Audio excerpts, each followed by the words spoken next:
하이퍼텍스트란 첫째 하이퍼라는 말은 초월하다에 됐습니다. 초월한 이라는 뜻과 텍스트 문서의 합성어입니다. 직역을 하면 초월한 문서입니다. 하이퍼텍스트란 문장 내의 중요한 키워드마다 다른 문서 또는 유관한 시청각 자료로 연결되는 통로를 만들어 가지고 여러 개의 문서가 하나의 문서인 것처럼 보여지는 문서 형식입니다. 자, 이 말을 다르게 설명을 하면은 리니어하고 난 리니어의 개념 설명을 드려야 할 것 같습니다. 리니어는 선행입니다. 직선 구조입니다. 난 리니어는 아주 다각적, 직선이 아닌 다양한 비선행적이라고 번역을 합니다만은 기존의 직선 구조와는 달리 다각적으로 정보에 접근시키는 체제입니다. 하이퍼텍스트는 하이퍼링크를 통해 각 텍스트가 비선행적으로 연결됩니다.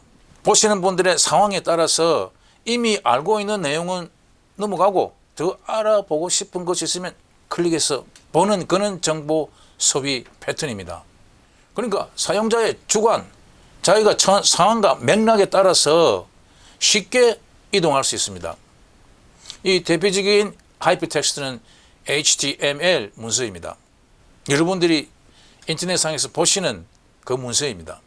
이 하이퍼텍스트는 인터넷이라고는 새로운 지식 유통의 환경, 저는 정보의 고속도로라고 표현을 합니다만은 가장 강력한 영향력을 끼치고 있습니다. 지금 제가 다루고 있는 온톨로지에서는 이 HTML에 더해서 XML이라든지 RDF 또는 AUL 등을 더해서 그 의미까지 이해할 수 있게 구성을 해 나갑니다. 이 부분은 또 다음에 혹시 설명할 기회가 있으면 하겠습니다. 조금 어려운 부분입니다.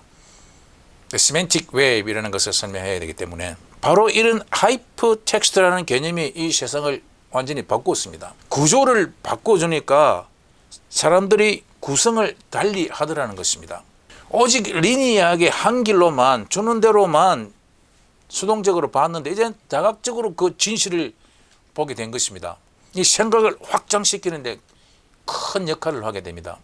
순간적으로 궁금했던 내용에 딸깍하면 바로 연결이 되는 세상입니다. 그만큼 상호작용의 속도가 빨라진 것입니다. 옛날에는 한번 만들어진 지식이 그것의 지식의 반감기는 몇십 년이 걸릴 때도 있었는데 지금은 특히 과학기술 분야에서는 빠르게 반감기가 다가옵니다.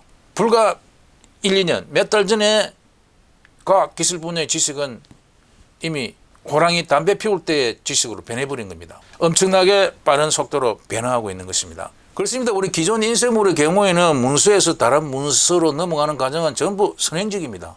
다시 말해 A에서 B로 가려면 A와 B 사이의 모든 페이지들을 거쳐야 됩니다.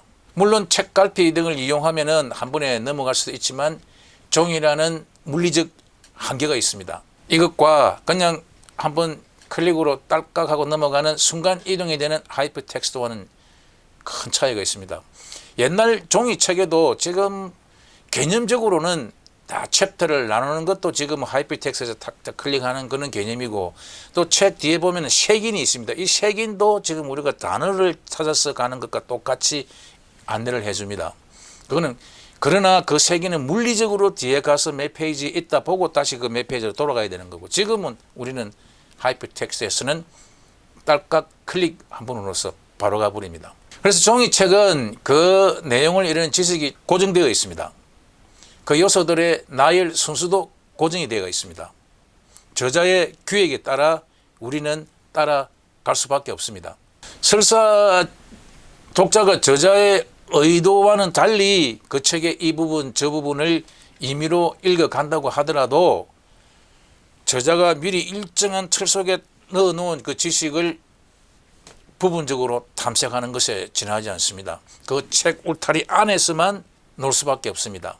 그러나 이 하이퍼텍스트에서는 think outside the box라는 개념이 되어가지고 안에뿐만 아니라 다른 예부와의 지식의 유통이 빠르게 진행이 됩니다. 그렇습니다. 이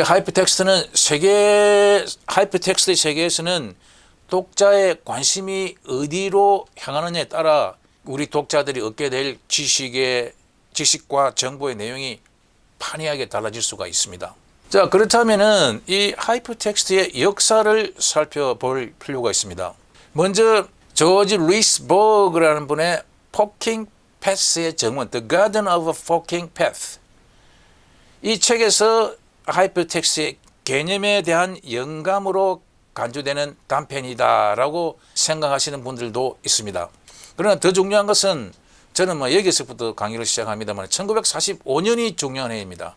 물론 우리는 해방된 해이기도 합니다만은 그 당시 그렇게 발달했던 미국에서도 지금 현재 보여지고 있는 정보의 체계는 문제가 있다라고 느끼신 분이 베네바 부시라는 분입니다. 그 당시 미국의 대통령 과학 자문이었습니다. As we may think, 우리가 생각하는 것처럼 이라는 제목의 글을 통해 가지고 MEMEX, Memory Extender, 기억 확장기라는 기억 확장기라고 이름 붙인 문서 관리 체계를 고안했습니다. 현실화된 것은 아니지만은 큰 공헌을 한 기사입니다. 우리 인간의 사고방식이 머릿속에 일정한 체계, 세계를 만들어 놓고 매번 그 생각을 참조하면서 그냥 그 생각을 전개시켜 나아가는 것이 아니라 한 가지 생각 속에서 순간적으로 다른 생각으로 이어지는 실마리를 만들어줘야 된다. 어려운 말로 하면 시멘틱 프라이밍을 하게 해줘야 된다. 인간의 두뇌 밖에 있는 자료를 이용할 때도 마치 인간이 생각하는 것처럼 즉각적인 연상의 실마리를 쫓아 지식과 정보를 찾아갈 수 있게 해줘야 된다고 생각한 것입니다. 그것이 바로 지금 우리가 웹에서 사용하고 있는 것과 똑같은 생각입니다. 그래서 저도 굉장히 이 부분에서 감명을 많이 받았는데 제가 이 채널을 열면서 온톨로지라는 어려운 용어를 제가 썼습니다만은 우리가 생각하는 대로 생각을 확장시켜서 제 강의, 제 조박사 TV라는 제 채널을 보시는 분들이 생각을 확장시켜서 나갈 수 있게 해드리자. 그럴 때 그분들이 생각을 확장해서 뭔가 새로움에 발견할 때 공헌을 할 수도 있지 않겠는가라는 제 기본 철학입니다. 지금은 초창기입니다만은 6개월, 1년이 지나고 나면은 한 곡이나 한 영어 용어 해석에서 그 안에 있는 것끼리 연결시킬 수 있는 구조로 바꿔 나갈 것입니다. 아마 나중에 좀 보시면 아실 것입니다. 이게 이런 것이 온톨로지구나. 지금 제가 이야기하고 as we may think, 우리가 생각하는 대로 제가 가령 어느 곡을 해설을 한다면은 그 곡이 이별을 다루고 이별의 아픔을 노래한 곡이라면 또 다른 노래는 뭐가 있을까? Stranger on the Shore라는 노래에서 설명을 하고 있다가 비틀즈의 Yesterday도 갈 수 있게, 그리고 엘비스 프레슬리의 Anything That's Part of You도 갈 수 있게끔, 그럼 떠나보낸, 실수로 잘못해서 떠나보낸 그 상대방을 애타게 그리워하는 마음을 노래한 노래 또는 시는 고려시대의 정지상 시인의 송인이 있다 등등. 그렇게 가시고 싶은 분들은 딸랑 클릭 한 번으로서 가서 보시고 오시면 됩니다. 생각이 확장이 된다 그거죠. 옛날이면은 도서관에서 색인을 적어가지고 가서 찾고 없으면은 상호 대출까지 해가지고 한 보름 정도 기다렸다가 그 책을 보고, 그러니까 이거 속도에서 차이가 날 수밖에 없습니다. 자, 그 다음에 1965년에 테드 넬슨이라는 분이 또 획기적인 한 획을 긋습니다. 그 리트러리 머신이라는 글에서 이 프로젝트가 실패로 끝났지만은 프로젝트 제네드라는 것을 제안합니다. 세상의 모든 정보를 모아서 서로 연계되고 이어지는 정보의 흐름을 만들자는 시도였습니다. 지금은 그게 이루어져 있습니다만 1965년에 테드 넬슨이 이런 시도를 한 것은 굉장히 대단한 일이고, 그 생각이 얼마 안 가서 애플이 1987년에 그것을 이루어내기도 합니다. 그리고 이 프로젝트는 나중에 팀 버너슬리가 월드 와이드 웹을, 그리고 또 한 사람 빼놓을 수 없는 분이 더글라스 앵글버트라는 분입니다. 이분은 간단하게 우리가 지금 사용하는 마우스를 발명하신 분입니다. 1968년의 일입니다. 그 시연 영상을 잠시 한번 보여드리겠습니다. 바로 이것이 우리에게 세 번째 손을 준 마우스의 기운입니다. 지금 우리가 마우스 없는 것은 거의 생각을 못합니다. 아마 처음에 IBM의 도스라든지 마우스가 없을 때 무조건 커맨드 드리븐이 될 수밖에 없습니다. 그때를 생각하시고 지금 마우스로서 딸깍딸깍 하는 것을 비교하시면 엄청난 차이입니다. 바로 이것이 이 더글라스 앵글바트 박사의 발명 덕분입니다. 그러나 그분은 뭐 상업적인 이윤을 위해서라기보다는 그 자신의 개인적인 가치를 추구했던 것이 아닌가 합니다. 그래서 애플 컴퓨터가 1987년에 맥 월드 컨벤션에서 맥킨토시 라인용 하이프 카드를 출시합니다. 그렇습니다. 그리고 1989년에는 드디어 월드 와이드 웹이 탄생합니다. 베네버 부시가 1945년에 As We May Think 라는 글에서 메맥스라는 것을 언급하고 난 뒤에 팀 버너슬리가 Oh yes sir I did it 하고 그 사람이 만드는 As We May Think라는 그 메맥스라는 그 상상의 기계를 실제 인터넷의 월드와이드 웹으로 탄생시킨 것입니다. 이로써 이용자의 관심이 끌리는 대로 읽어갈 수 있는 정보 조각들의 그냥 거미줄망 월드와이드 웹이라고 합니다. 다시 한번 월드와이드 웹, 전 세계로 꽂혀 있는 거미줄망 이런 뜻인데 이용자의 관심이 끌리는 대로 읽어갈 수 있는 정보 조각들의 거대한 거미줄망입니다. 하나하나가 모여서 거대한 거미줄망이 되어 있습니다. 그리고 1991년 2월에 팀 버너슬리는 미국의 샌안토니오에서 열린 하이퍼텍스트 90일 학술회의에서 월드와이드 웹을 정식으로 또 소개했습니다. 그 시작은 1989년입니다. 그리고 후유 일담입니다만은 처음에 브라우저가 없어서 고생했던 때도 있었고 그 당시 아주 기술에 뛰어나신 분, 제가 성함은 지금 모르겠습니다만은 그분이 내가 가장 후회하는 하루라는 그 테드 영상에서 그때 팀 버너슬리가 자기에게 요청을 했을 때 자기가 오케이 하고 해줬다면 자기는 엄청난 부자가 되었을 것이다 라고 후회한 테드 영상이 있었습니다. 2003년 이후 인터넷 익스플로러 이후에 나오는 구글의 크롬, 모질라, 파이어폭스, 사파리, 오페라 등 모든 브라우저들과의 경쟁을 말합니다. 뭐 지금은 익스플로러는 점유율이 떨어지고 거의 사라졌습니다만 지금은 구글의 크롬의 점유율이 가장 높습니다. 자, 결론입니다.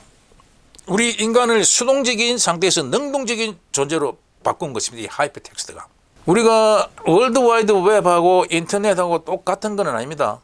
인터넷은 그 컨텐츠가 달릴 수 있는 고속도로를 말하는 것이고 그 위에 월드와이드 웹이라는 컨텐츠가 달리고 있는 겁니다. 그 두 개는 약간 분리해서 생각을 해야 되는데 우리는 그냥 인터넷 그러고 있습니다. 그리고 이 하이퍼텍스트의 대표 계기자 인터넷의 중추라고 할 수 있는 검색 엔진. 이 검색 엔진이 인터넷에서의 정보 접근 방식을 완전히 바꾸어 놓았습니다.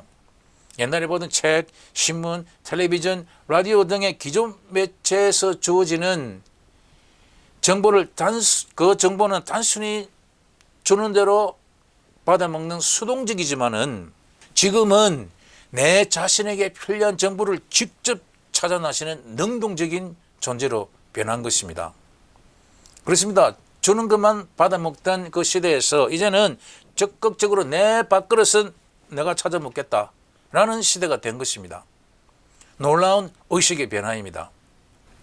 그렇게 되면서 우리 생각이 변한 겁니다. 적극적으로.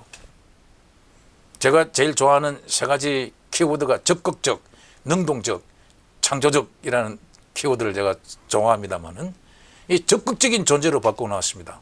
제가 이 조박사 TV를 만들어 나가면서 인터넷에 있는 월드와이드 웹을 활용해 가지고 필요한 레퍼런스는 거의 10초 안에 다 가져와서 활용합니다. 놀라운 속도입니다. 옛날 같으면 한 달, 두 달, 석 달 걸릴 일이 10초 안에 해결이 됩니다. 그리고 프리미어 편집을 하다가도 뭔가 새로운 기술을 익혀야 되겠다 싶으면은 바로 찾으면은 조금 익혀가지고 5분 안에 바로 적용을 해냅니다. 이거는 제 자랑 같습니다만 사실이 전혀 자랑이 아니고 그 정도로 우리를 적극적인 그리고 아주 능동적인 존재로 바꿔놓은 것입니다. 그런 환경이 되니까 구조를 바꿔주니까 우리가 달리 구성을 해 나간다는 것입니다. 이것이 오늘의 결론이었습니다. 여러분들 이 월드 와이드 웹을 더 아주 다양하게 잘 사용해 주셨으면 하는 뜻에서 제가 하이퍼텍스트라는 개념을 소개했습니다. 도움이 됐으면 합니다. Hope it helps. Thank you for listening.